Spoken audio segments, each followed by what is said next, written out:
அனைவருக்கும் வணக்கம். ஹார்ட்லே பேட்ரி.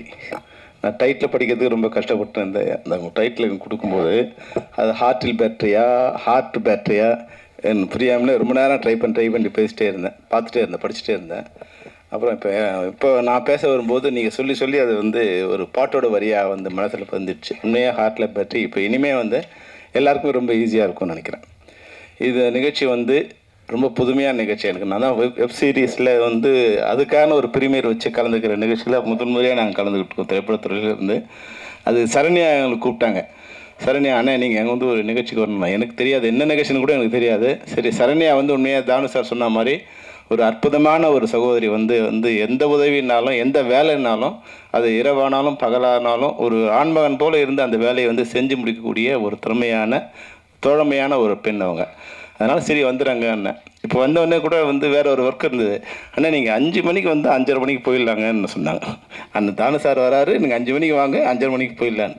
ஆனால் கடைசியாக எங்களை யார்ட் வண்டியில் கடைசி கண்டக்டர் வண்டி மாதிரி கடைசியாக உட்காந்துச்சு ஆரம்பிச்சு. இருந்தாலும் சரி வந்த பிறகு என்ன வேறு அவங்க அனுப்பும்போது வர்ற வரைக்கும் தான் எங்கள் விருப்பம், அனுப்புறது அவங்க விருப்பம். அதனால் நன்றி. சிறப்பாக இருந்தது நிகழ்ச்சி. உண்மையாகவே ரொம்ப சந்தோஷமாக இருக்குது.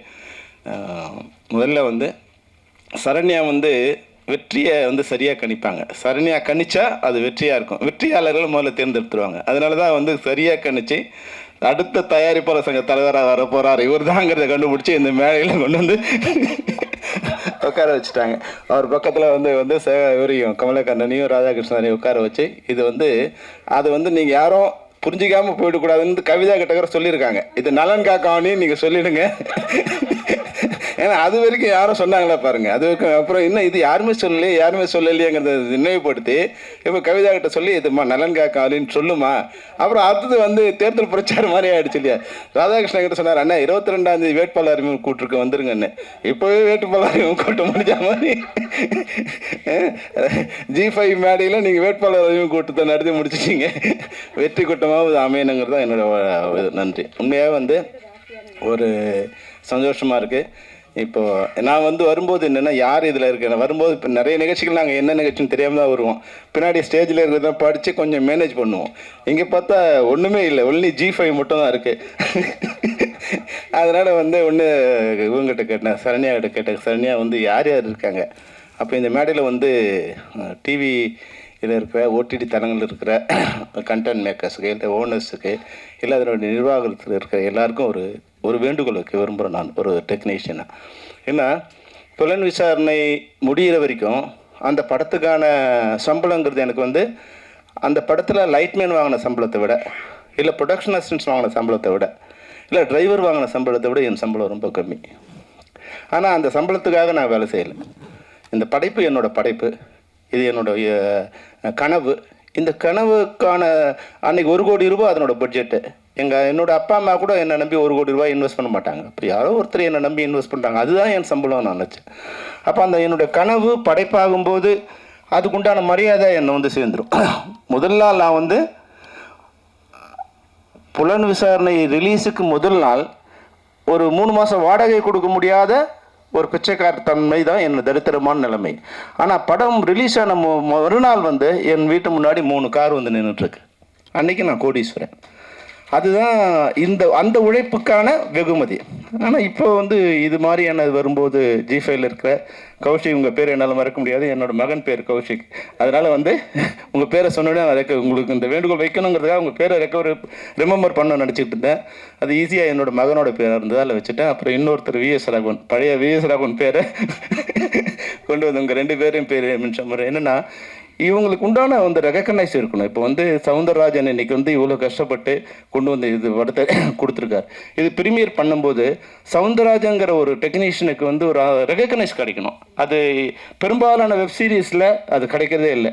வெறும் அந்த சேனல்ஸோடு போய்ட்டு G5னா G5, ஜியோ ஸ்டார்னா ஜியோ ஸ்டாரு, இல்லை சோனினா சோனி, நெட்ஃப்ளிக்ஸ் அப்படின்னு ஆகிடுது. அப்போ அதில் ஒர்க் பண்ணுற டெக்னீஷியன்ஸு, அதில் இருக்கிற ஆர்டிஸ்ட்டு யாருக்குமே ஒரு படம் ரிலீஸ் ஆகி அந்த படம் ஓடிச்சுன்னா அந்த படத்தில் நடித்த ஹீரோயினுக்கு மிகப்பெரிய வாழ்க்கை கிடைக்கும். ஆனால் இங்கே இப்போ சுழல்லாம் பெரிய வெற்றி அடைஞ்சது. ஆனால் அதில் இப்போ யார் நடித்தாங்கன்னா என்னால் சொல்ல முடியாது. அப்போ தயவுசெய்து நீங்கள் சேனல்ஸில் இருக்கிறவங்க ஏன்னா திரைப்படத்தை விட கம்மியான சம்பளம் தான் நீங்கள் கொடுக்க போகிறீங்க, அவ்வளோதான் கொடுக்க முடியும் அதில். ஆனால் திரைப்படத்தில் அந்த படம் ரிலீஸ் ஆன பிறகு அவங்களோட வாழ்க்கை வேறு விதமாக இருக்கும், வெற்றி அடைஞ்சதுன்னா வேறு விதமாக இருக்கும். இதில் வெற்றி அடைஞ்சாலும் ஒன்றும் இல்லை அப்படிங்கிற மாதிரி நிலைமை இருக்கக்கூடாது தயவு செய்ததுனால. அதில் ஒர்க் பண்ண டெக்னீஷியனுக்கும் ஆர்டிஸ்ட்டுக்கும் ஒரு நல்ல ரெகக்னைஸ் வர மாதிரியான அந்த ட்ரெய்லர்ஸ் வரும்போது கூட நீங்கள் அவங்களுக்கு பேரை அதை வெறும் சேனல்ஸ் நேம் மட்டும் இல்லாமல் அதை பண்ணணுங்கிறது கௌஷிக்கு நான் கொடுக்குற வேண்டுகோள். தயவுசெய்து தப்பாக எடுத்துக்காதீங்க. நான் பார்க்கும்போது ஏன்னா அது உழைப்பு என்னோடய ஒய்ஃப் ஒரு நாள் போயிட்டு வந்தாங்க ஷூட்டிங்கு.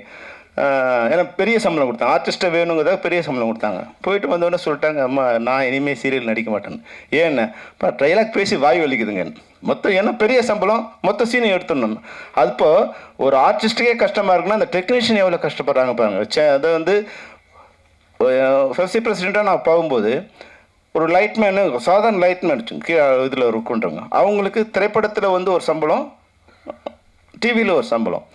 ஆனால் திரைப்படத்தை வேலை கம்மி, டிவியில் வேலை அதிகம். கம்மியான வேலை செய்கிற இடத்துல அதிகமாக சம்பளம் கிடைக்குது, அதிகமாக வேலை செய்கிற இடத்துல கம்மியாக கிடைக்கும். சேனலில் 10 சீன் வரைக்கும் எடுக்கிறாங்க. அப்போது ரவுண்ட் த கிளாக் அவங்க சாப்பிட கூட நேரம்லாம் ஓட வேண்டியதாக இருக்குது.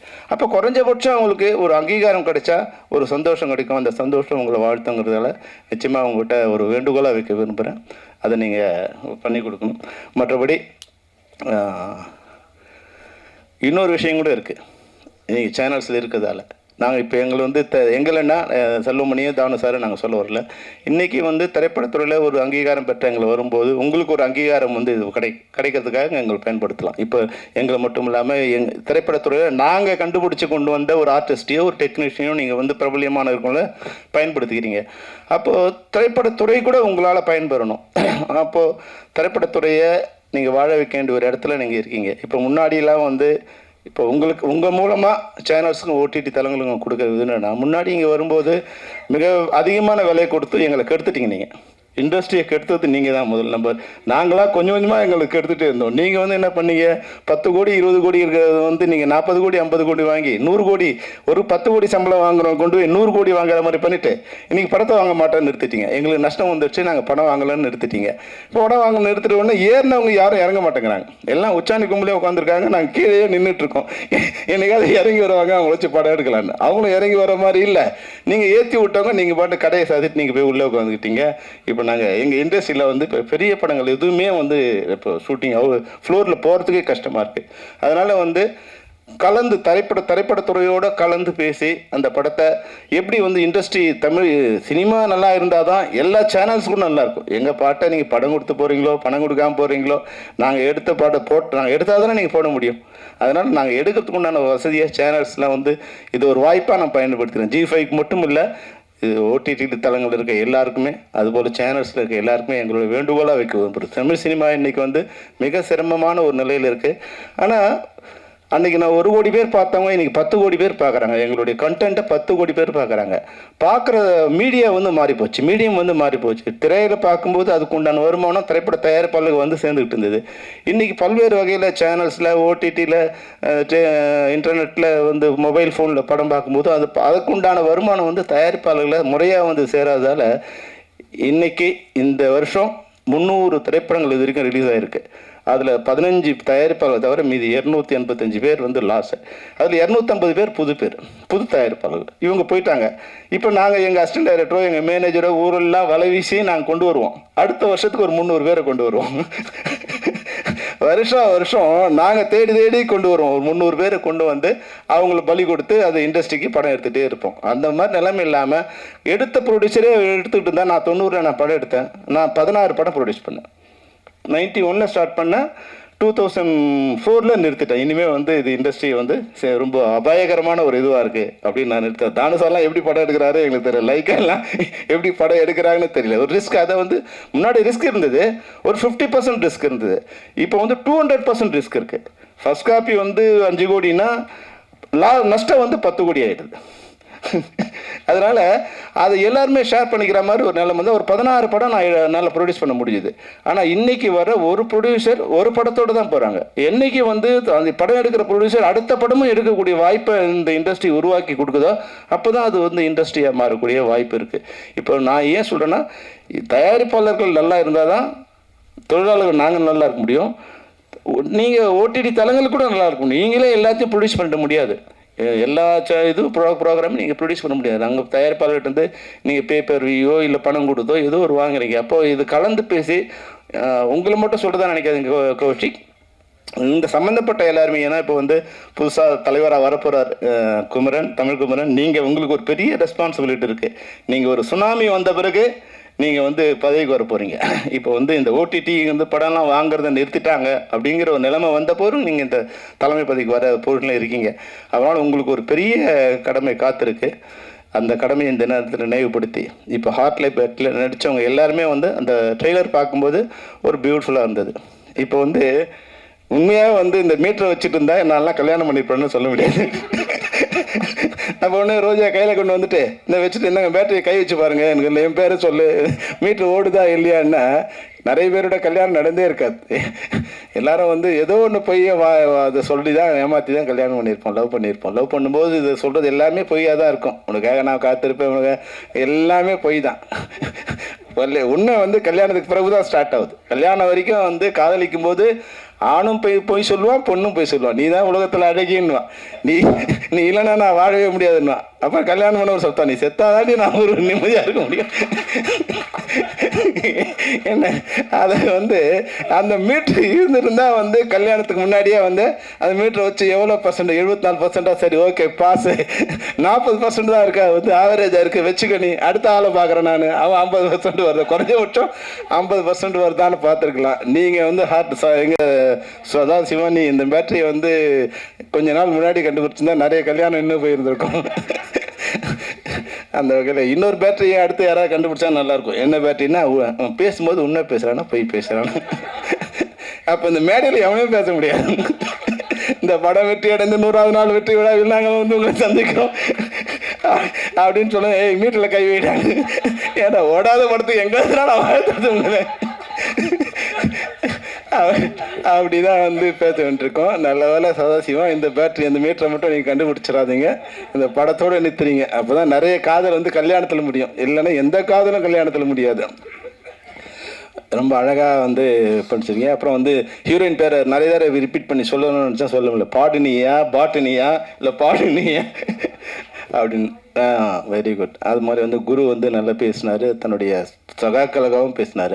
இப்போ வந்து நிறைய வாய்ப்பு இருக்குது. முன்னாடி வந்து நான் திறமைசாலியாக இருக்குன்னா என் திறமையை கொண்டு வந்து ஒரு இடத்துல நிறுத்த வைக்கிறதுக்கு வந்து பல வருஷங்கள் நான் போராடணும். ஏன்னா ஒரே ஒரு டோர் தான் இருந்தது. அப்போ நான் வந்து அந்த டோரில் நின்று அவங்க வெளியே வராங்களா இல்லை டோர் திறக்குதா, நான் உள்ளே போய் எப்போ சொல்கிறதுன்னு. ஆனால் இன்றைக்கி அப்படி இல்லை. இன்றைக்கி வந்து சோஷியல் மீடியாவில் ஒரு ஹீரோயின் வேணும், அழகாக இருக்கா திறமையாக இருக்கான்னு ஜஸ்ட் ஒரு 30 செகண்ட்ஸுக்கு வந்து ஒரு போட்டுட்டா இந்த பொண்ணு யாருன்னு தேட வேண்டிய நிலையை அந்த பொண்ணை ஏற்படுத்த முடியும். அது மாதிரி வந்து இன்னைக்கு யூடியூப் வந்த பிறகு வந்து பல திறமைசாலிகள் வந்து ஜஸ்ட் ஒரு 5 மினிட்ஸுக்கு ஒரு பண்ணும்போது, ஒரு சின்ன ஷார்ட் ஃபிலிம் பண்ணும்போது, நாங்கள் முன்னாடி வந்து நாங்கள் படம் எடுத்துக்கிட்டு இருந்தோம், ஜனங்க பார்த்துட்டு இருந்தாங்க. இப்போ ஜனங்க படம் எடுக்கிறாங்க, நாங்கள் பார்த்துட்ருக்கோம். காலையில் எழுந்தால் குறைஞ்சபட்சம் ஒரு 100 ரீல் நான் பார்க்குறேன். அப்போ இவ்வளோ சிந்தனை வந்து அங்ககிட்ட இருக்குது. அப்போது அந்த சிந்தனையை திறமையை உலகம் பார்க்குற அளவுக்கு எந்த ஒரு கவலையும் இல்லை, எந்த ஒரு கஷ்டமும் இல்லாமல் எல்லாராலும் கொண்டு வரக்கூடிய வாய்ப்பு இன்னைக்கு இருக்குது. அதனால் திறமைசாலிகள் யாரும் பயப்பட வேண்டிய அவசியமே இல்லை. நல்ல கண்டென்ட்டும் நல்ல திறமை இருந்தால் நிச்சயமாக இந்த உலகம் உங்களுக்கு ஒரு ரெட் கார்பெட் போடும். அதுக்கான அஸ்திவாரமும் இல்லை, அதுக்கான முதல் ஆரம்பம் தான் இந்த ஹார்ட்லை பேட்டரின்னு நினைக்கிறேன். நிச்சயமாக வந்து இந்த பார்க்கும்போது ஒரு கலர்ஃபுல்லாக ஒரு யூத்ஃபுல்லாக இருக்குது. இந்த யூனிட் நிச்சயம் மிகப்பெரிய வெற்றி அடையும்.